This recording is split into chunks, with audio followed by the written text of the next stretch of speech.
마이크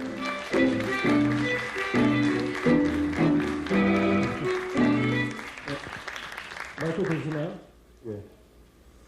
여기 오늘 연사분이 7분이 있었는데, 예, 마치 그 나는 가수가 비슷하게, 예, 나는 연사다 무대에 쓴 듯한 기분입니다. 아마 여기 계시는 다른 연사분도 여기 서시면 그런 기분이 들 텐데요. 그래서 제가 오늘 여기에서 임재범이 될지 김건모가 될지 모르겠지만, 일단 TEDx 광화문의 첫 번째 무대를 열게 된 게 영광으로 생각합니다. 제가 오늘 얘기는 여기 오신 분들은 TEDx 광화문에 관심 가지고 오실 정도면 이 소셜미디어에 대한 일정 정도의 경험이 있으시다라는 전제를 깔고 좀 인어드밴스된 얘기를 해드리겠습니다. 제가 오늘 소개해드리려고 하시는 분들은 방금 여기 나오셔서 이 행사를 안내하셨던 안효철 선생님 같은 우리 사회의 소셜 코디네이터들, 우리 사회를 좀 더 재밌고 그리고 즐겁고 의미있게 디자인해주는 이런 소셜 디자이너들, 그들에 대한 얘기로 갈 것입니다. 그러니까 처음에 저는 이제 소셜미디어를 대한미디어, 어떤 이슈에 패자부할 때 일어나는 대한미디어적인 관점에서 봤는데, 그게 점점 어떤 사회적 행동으로 나타나는 액션미디어가 되는 양상을 봤습니다. 그래서 거기서 이제 두각을 나타내는 소셜 테이너나 이런 소셜 코디네이터들, 그들이 하는 이제 소셜 디자인에 대해서 얘기를 하려고 합니다. 이게 제가 블로그와 트위터에 매번 기치였습니다. 묻지 말아야 될 것을 묻고 알리지 말아야 할 것을 알리며 쓸모없는 것들의 쓸모와 힘없는 자의 힘을 모아 정의를 살린다는 이 이룰 수 없는 목표를 위해 견딜 수 없는 것을 견디고 참을 수 없는 것을 참는다. 이렇게 읽으시면 동키호테에서도 읽은 것 같기도 하고 또 일본 천황이 이렇게 패전선한테 했던 말인 것 같고 하여튼 좀 혼동모방된 말입니다. 사실은. 그런데 이 말들을 모았던 것은 그런 이런 우리가 이 블로그나 트위터를 통해서 그동안 이슈를 독점하고 뉴스를 독점했던 주류미디어와 다른 또 다른 결로 우리 사회의 어떤 소식을 전하고 그리고 의견을 모을 수 있는 그런 길이 열리지 않을까 기대를 했었고 지금 이제 확인하는 과정입니다. 오늘 얘기를 드리는 얘기를 한마디로 요약하면 이렇습니다. 언론이 보도할 때 트위터는 행동한다. 이 말 듣고도 또 어떤 이 보험 광고 이렇게 같이 생각하시는 분도 있겠지만, 제가 그런 거 이렇게 따다가 쓰는 거는 이제 천재인데, 어쨌든, 언론이 보도할 때 트위터는 행동한다. 좀 풀어서 얘기하면, 예전에는 조선일보가 쓰면 이슈가 됐지만, 지금은 김여진이 가면 이슈가 된다. 이렇게 한번, 세상이 바뀌고 있습니다. 소셜미디어가 어디까지 왔는지, 개괄적으로 보겠습니다. 양쪽으로. 일단 양쪽으로 러프하게 보자면 지금 트위터나 페이스북 국내 유저가 400만 명이 넘었습니다. 합치면 800만 명이고요. 그 숫자는 우리나라 일간지 전체 일간지의 발행 부수를 합친 숫자보다 많습니다. 그리고 MBC, KBS, SBS, 주요 뉴스의 메인 뉴스 시청률을 능가하는 수치입니다. 양쪽으로 일단 그만큼 같고요.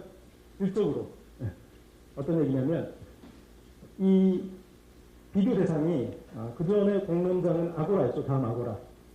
아고라에서 가장 유명한 오피니언 리더 누구였습니까? 잡혀가게 됐던 미네르바였죠. 미네르바는 전문가였습니까? 전문적 시견을 지닌 매니아였죠. 그런 그 매니아적인 어떤 전문적 시견을 지닌 사람들이 활동하던 아고라에서 트위터가 왔다는 것은 유명한 정치인, 유명한 전문가, 유명한 연예인, 유명한 스포츠 스타 이런 분들, 전문가가 직접 소통을 한다는 거죠. 비유하자면 아고라는 잘 차는 조기축구였고 여기는 프로리그다. 그 정도로 얘기하면 됐고 그 중에서 중요한 사람도 있습니다. 이런 기자, PD, 아나운서, 작가, 그런 리포터, 미디어 종사자들 이들이 트위터에서 이슈가 되는 사건을 확장시킵니다. 그래서 트위터는 어떤 이슈의 청담동이 되고 아까 그런 물 좋은 오피니언 리더들이 다양한 의견을 내는 그런 이슈의 청담동이 되고 뭐 압구정동이 되고 그것을 바로 다른 미디어로 이렇게 확산시키는 그런 역할을 하는 언론인들이 있다는 사실. 그리고 중요한 건 스피드입니다. 스피드. 누가 먼저 전달하느냐가 중요한데 기존 언론보다 능가하고 있다는 것. 물론 여기서 이제 문제점도 발생합니다. 이슈의 확산 속도도 빠르지만 오보의 확산 속도도 빠르다라는 그런 문제점도 있지만 또 깊이 들여다보면 오보의 확산 속도도 빠르지만 오보 수정의 확산 속도도 빠릅니다. 그리고 오보 수정도 강력하게 됩니다. 그동안 미디어 역사는 오보의 역사였는데 오보 수정에 있어서 가장 비밀보하는 모습을 보고 있는데 제가 그 부분은 좀 디테일하게 말씀은 못 드리고 넘어가겠습니다. 그럼 블로그에서 트위터로 어떤 것이 달라진 것인가? 제가 아까 말씀드렸던 파워블로거였고 무한도전식으로 표현하면은 1인자였습니다. 블로그에. 뭐 방문자, 댓글, 뭐 트랙백 그런 거에 이제 토탈 순위에서 거의 1년 동안 1인자였는데 그 제가 트위터에 이제 트위터로 왔다는 건 어떤 변화였냐? 블로그는 제 아들입니다. 괜찮죠? 잘생겼죠? 저도 어렸을 때는 이랬습니다. 얘도 커봐야 합니다. 블로그는 뉴스 생산의 민주화를 이뤄낸 거죠. 그동안에 언론사와 기자가 독점하던 뉴스 생산. 그것을 이뤄낸 것이 블로그였죠. 뉴스 생산의 민주화. 생산의 민주화라는 건 생산의 스마트화도 됩니다. 직접 전문가가 직접 블로거가 됐을 때 훨씬 더 스마트해질 수 있거든요. 사스에 대해서 그냥 기자들이 전문가 의견을 종합해서 낸 기사보다 사스 전문가가 블로그에 쭉 정리하는 글들이 더 정확하겠죠. 그렇게 해서 뉴스 생산의 스마트화가 이루어진 거고요. 트위터는 뉴스 유통의 민주화입니다. 물론 140자로 뉴스를 요약한다는 게 아니라 주로 이제 뉴스 링크 같은 걸 해서 많이 전파됐죠. 그런데 중요한 거는 생산보다 유통에서 훨씬 파워가 발생한다는 거예요. 모든 소비재나 어떤 이 가치재의 파워는 생산력이 아니라 유통력입니다. 그런데 이 유통에 있어서 트위터라는 소셜미디어라는 이런 민주화할 수 있는 기제가 생겨난 거죠. 이제 이슈가 도중동만 혹은 MBC, KBS, SBS만 혹은 네이버 다음만 만들어낼 수 있는 게 아니라 여전히 그들은 이슈를 만들어내겠지만 또 하나 이슈의 패자부 활동을 이룰 수 있는 소셜미디어가 있다는 사실. 이게 중요합니다. 그렇게 해서 앞으로 이루어질 것들은 뉴스 소비의 민주화죠. 돈이 있거나 없거나 많이 배웠거나 적게 배웠거나 충분한 그리고 고급의 미디어 접촉을 할 수 있는 세상으로 가고 있는데 그래서 우리가 흔히 우려했던 디지털 디바이드, 정보격차 이론 돈이 많은 사람 그리고 더 많이 배운 사람은 정보를 더 얻고 그렇지 못한 사람은 덜 얻어서 소득은 더 벌어질 것이다라는 그런 가설이 있었는데 그것들이 오히려 더 수렴되는 양상을 소셜미디어를 통해서 경험하고 있습니다. 제가 오늘은 짧아서 디테일한 그런 논증은 이제 생략하고 넘어가겠습니다. 자, 그럼 소셜미디어가 이번에 어떤 변화가 있는 것인가? 제가 아까 말씀드렸죠? 뉴스의 패자 발전. 자, 슈퍼스타 K에서, K2에서, K3에서, 뭐 앞으로도 있겠지만, 거기에서, 슈퍼스타가 어떻게 탄생합니까? 이, 엠넷의 사장님이, 허각이 좋겠다. 허각으로 우승시키자. 그래서 결정한 겁니까? 아니면, SM 이수만 회장이, 자, 허각으로 우승시켜라. 내가 키워보겠다. 그래서 우승시킨가요? 아니죠. 전 국민이 ARS 누르고 문자 투표해가지고 그래서 허각을 만들어낸 거죠. 마찬가지고 트위터나 페이스북이나 소셜미디어에서 많은 사람들이 으쌰으쌰해서 서로 전달하고 전파하고 의견을 보탠 게 이슈가 되는 그런 메커니즘으로 됐다는 거죠. 그리고 전국민 비상열람만. 사진 재밌죠? 지금 이 국민들이 정자를 들어서 나오고 있습니다. 이런 어떤 그 인해 전술도 가능해졌어요. 그러니까 그동안에 정말 안타까운 사연, 뭐 그런 사연은 신문에 나거나 방송에 나야만이 어떤 이제 도움의 손길을 얻을 수 있었는데 지금 소셜미디어를 통해서 억울한 사연, 또 안타까운 사연을 얘기하면 그거에 대해서 사람들이 공감하는 만큼, 교감하는 만큼 도움을 주죠. 그런 전국민 비상연락망이 갖춰졌다는 것. 그 다음 제일 중요한 이제 어떤 소외도 또 현대인은 뭐 많이 소외돼 있죠. 직장에서 혹은 가정에서 소외 문제가 가장 큰데 누군가 내 얘기를 들어주고 귀 기울여주고 맞장구 쳐주고 관심 가져주고 걱정해주고 그게 가장 큰 힘이죠. 소셜미디어에. 자, 그럼 소통의 패러다임이 소셜미디어를 거치면서 어떻게 변하고 있는지 살펴보겠습니다. 일단 이 소셜미디어에 대한 한국과 외국의 어떤 사용 패턴이 조금 다릅니다. 이분 덕분에. 영어 140자와 한글 140자가 표현할 수 있는 정보의 양이 다릅니다. 영어 140자는 그냥 시원찮은 문장, 두 문장 하면 끝납니다. 그래서 영문 트위터로 보면은 나는 지금 뭐하고 있다? 무슨 생각하고 있다? 이거로 끝납니다. 그런데 한글 트위터는, 한글 140자는 영어 140자보다 한 두 배 내지 2.5배의 표현 영향을 가집니다. 그래서 140 받고 140 더. 이게 되는 거죠. 그래서 너 지금 뭐해? 그럼 이렇게 했구나, 저렇게 했구나. 그래서 훨씬 더 소통적으로 나타납니다. 한글 트위터에서 나타나는 양상이. 그래서 뭐 그런 것들. 그리고 또 여러 가지 이 제반 뭐 차이도 있겠지만 가장 결정적인 그런 차이도 있고요. 그다음 이런 거에 대해서도 이렇게 이제 간단한 그 차이를 아셔야 돼요. 트위터, 페이스북과 미니홈피, 미투데이는 뭐가 다른가? 일단 뭐 해외 서비스, 국내 서비스 그게 다르다라고 생각할 수 있겠지만 그보다 더 중요한 건 헤비 유저층이 좀 다릅니다. 기존에 미니홈피 20, 30대 여성을 겨냥한 서비스였죠. 그 겨냥하니까 옵션으로 좀 더 20, 30대 남성도 따라붙었죠. 그리고 또 디드래곤이 이렇게 이끈 미투데이 10대 층에서 확산됐죠. 그런 층들이 기반을 잡으니까 다른 세대들은 트위터 30, 40대 그리고 페이스북 5, 60대 헤비 유저층이 형성되어 있습니다. 세대가 다르다는 게 그럼 컬처도 달라집니다. 차이고요. 그다음 트위터와 미투데이 그리고 페이스북 미니홈피는 어떤 차이인가? 앞쪽은 미디어적입니다. 좀 더 전파성이 강한 그리고 메신저와 가깝죠. 뒤쪽은 아카이브적입니다. 그래서 소셜 네트워크 서비스 그런 성격을 더 가지고 있고 블로그와 가깝죠.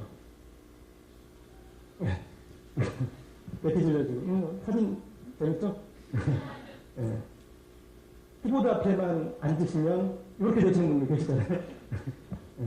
그런 분들이 소셜미디어 오면서 좀 더 순화됩니다. 소셜미디어는 트위터, 페이스북 특히 이런 그 실명 서비스를 하지 않더라도 실명화된 어떤 개인 그리고 이 10대, 20대보다 30, 40대 이렇게 가면서 좀 더 유화되는 그런 양상을 좀 보이고 있다는 거고요. 그리고 거기에서 무한한 어떤 그 소통의 확장성을 경험하게 되는 거죠. 아마 올해 상반기 안에 혹은 뭐 올해 여름 안에 유해 선생님이 트위터 팔로워 100만을 넘으실 것 같아요. 100만. 그런데 이분은 가장 이 소외된 지역 하천군에 계시고 그리고 연배도 60대가 훨씬 넘으신 우리가 흔히 말하는 꼰대가 될 수 있는 그런 나이인데도 불구하고 그런 소통의 가능성을 보여줬잖아요. 그래서 그런 무한 확장 가능성을 트위터가 보여줬다고 하고요. 그리고 이런 모형을 이제 이 학생은 사연이 좀 긴데 어쨌든 하룻밤 사이에 유명인 인터뷰를 10명 이상 해낸 고등학생입니다. 이걸 가능하게 했던 게 이제 트위터였는데요. 자, 제가 쌍방향 소통에서 3방향 소통으로 소통 모형을 바꿨죠. 이거는 무슨 얘기냐면 그동안에 우리가 나쁜 소통은 일방향 소통, 좋은 소통은 쌍방향 소통 이렇게 생각했잖아요. 그런데 더 진화된 소통은 3방향 소통입니다. 3방향 소통은 무슨 소통이냐? 아까 제가 얘기했던 뉴스 생산자, 유통자, 소비자가 있죠. 그런데 대부분은 그동안 소비자였죠. 소비자로서 쌍방향 소통한다는 건 그냥 피드백 정도로 기자에게 이메일을 보내거나 아니면 뉴스에 댓글을 달거나 하는 그런 쌍방향 소통을 했는데 더 진화한 3방향 소통 모형은 누구든 뉴스를 생산하는 사람 입장이 되는 거죠. 트위터에서 출근길에 홈플러스 간판이 바람에 떨어진 거를 찍어 올린 그 사진이 그날 가장 뉴스가 될 수 있는 거예요. 그죠? 뉴스 생산을 하는 거잖아요. 그리고 어떤 이 쌍용차 뭐 해보자면 아이들 문제 혹은 또 한진중공업 문제 혹은 반값중공업 문제를 열심히 그거를 같이 이렇게 RT를 치면서 유통자 역할을 하는 거죠.